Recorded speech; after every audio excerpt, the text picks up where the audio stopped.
sendin, izini kaybettim. Bir iz bir yön olmadan düştüm yollara. Bir sağa çarptım, bir sola çarptım.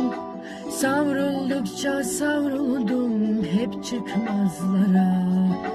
Çınladıkça adın, kulağımı kapattım.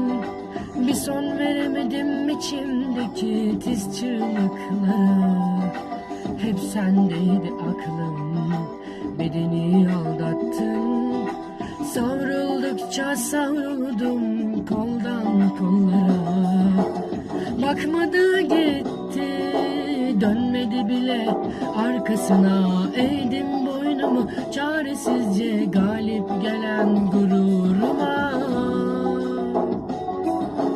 Duyduğum ellere yarmış, yerini yerler almış çoktan. Bense kendimi salmış, yüreğini yaralar sarmış yoktan. Bir kızı bir oğlu varmış, kendi hayatına dalmış.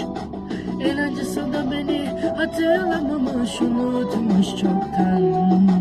Duyduğum ellere yarmış, yerini yerler almış çoktan. Bense kendimi salmış, yüreğini yaralar sarmış yoktan. Bir kızı bir oğlu varmış, kendi hayatına dalmış.